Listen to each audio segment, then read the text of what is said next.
Conselho Universitário, o professor Paulo Canelo, além de ter sido um dos principais criadores da COP, da ideologia, ele tem uma proposta de transformar isso em ações sociais e políticas.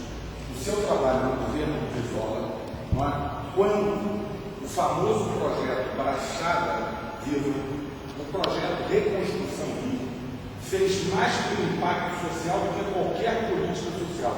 Seus estudos foram absolutamente pioneiros. Eu acompanhei o seu trabalho no programa de destruição da Baía de Guanabara, na verdade, que foi um programa hidrológico, que repensou todas as políticas sociais do Rio de Janeiro. O seu trabalho, da sua equipe, dos seus discípulos, no Rio Paraíba do Sul, que é a água que nós bebemos, em todo o programa de gestão de passivos, é um processo absolutamente pioneiro em termos de Brasil. Quando surgiu a Agência Nacional da Água, isso foi uma ideia que brotou do seu laboratório, dos seus discípulos. O professor Kelvin foi presidente da ANA, presidente da Energia Elétrica. Então, são projetos extremamente ricos e inovadores.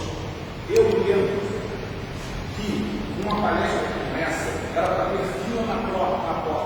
Eu vou procurar o professor Luiz Bevilacqua, o reitor Aloysio Teixeira, cada vez que o aluno estou vendo o conselho universitário, a Luiz fala, ótimo, você já esteve lá na escola de altos estudos, etc.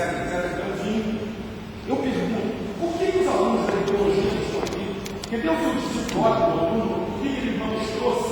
Porque eu entendo o seguinte, eu sei que essa palestra foi dada lá na COP, mas aqui nós vamos trazer isso para a sociedade. Tem aqui 3 discípulos, meus 3 orientandos, a Luísa Maranhão, que é presidente da Câmara Comunitária de Botafogo.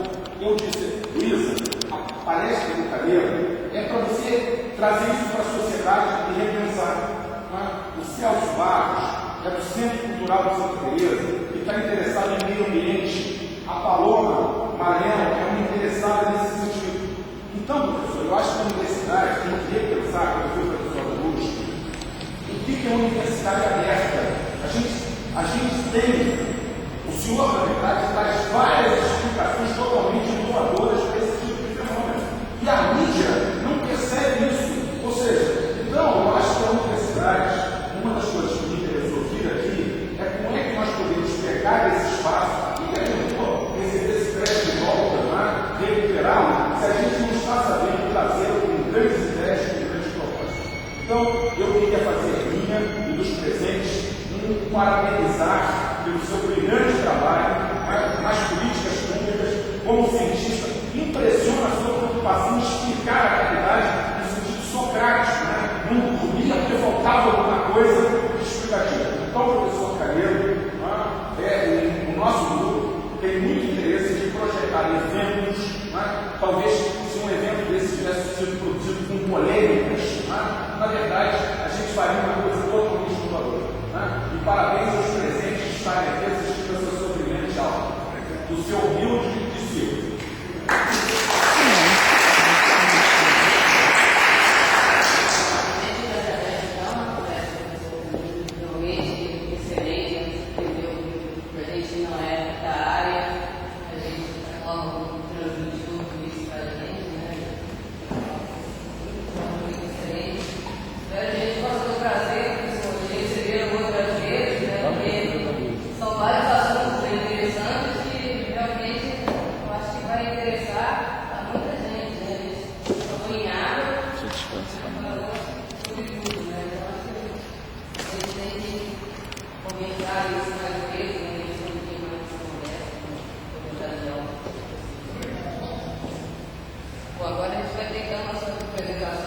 Vamos ainda essa parte musical brilhante que eu estimulei o nosso grupo para vir assistir com grande deferência.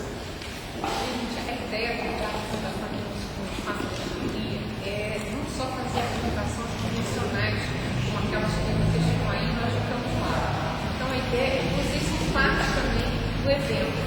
Eu trouxe 2 estudantes aqui, um deles vocês conhecem bastante, que é o Paulo Chuva, né? E o outro, ele é o que antecede a chuva, né? Ele vai ver. Faz uma.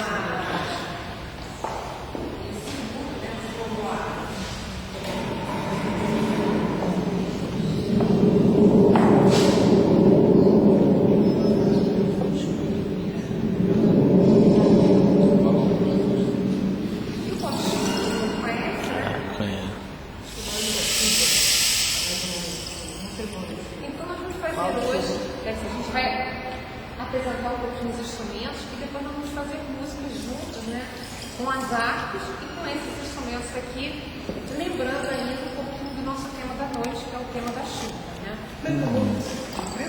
Olha, esse instrumento de percussão eu não sei como. Não sei como instrumento, eu já perguntei para vários instrumentos.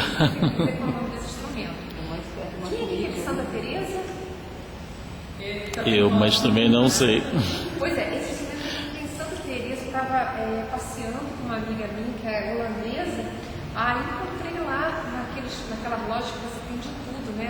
Geralmente você vai lá comprar coisas para turistas. E aí encontrei isso aqui, quer dizer, os estrangeiros devem ter cada instrumentos brasileiros fantásticos, mas brasileiros não conhecem.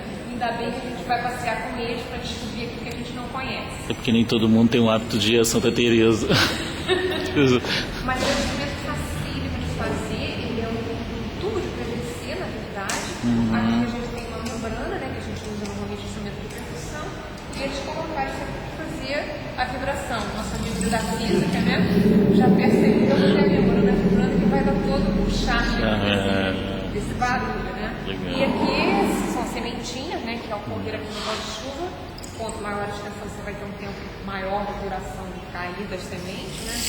Esse aqui não é níveis maiores, mas eu só preciso ter uma noção de como acontece isso aqui. E agora a gente vai apresentar um pouquinho, a Carmen vai falar um pouquinho do instrumento, que eu já falei na apresentação, ela vai agora me ajudar, hoje a gente tem duas áreas. A ideia que eu gostaria de implementar aqui no espaço é que a gente tivesse um contato maior com os instrumentos, que normalmente são vistos só na orquestra, e que não conhece, que de perto geralmente nem sabe como é que funciona, né? Ouve durante uma orquestra, um solo de harpa, né?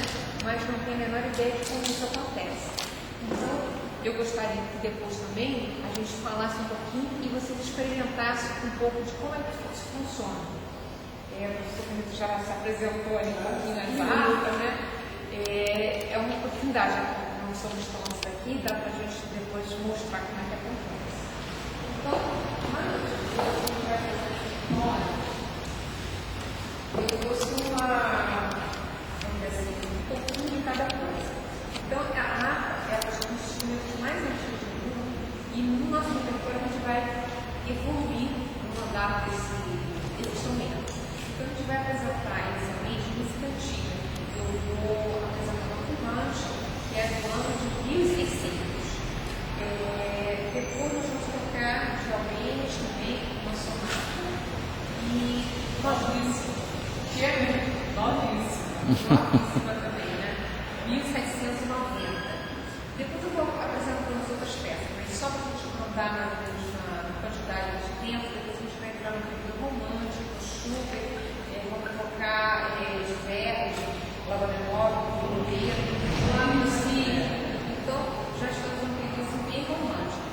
Mas, como hoje a gente está tocando música de salseiro, né, para vocês conhecerem, salseiro foi um pouco de francês e foi de sua importância para a base artística, porque toda a escola que nós tínhamos na época era a escola francesa, que é da onde surgiram essas artes aqui.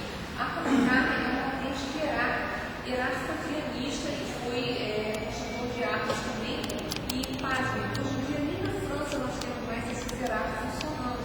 E aqui no Brasil nós temos elas tocando vivo, elas não estão no museu. E, segundo explicaram, por causa do nosso clima, que elas foram feitas na França, mas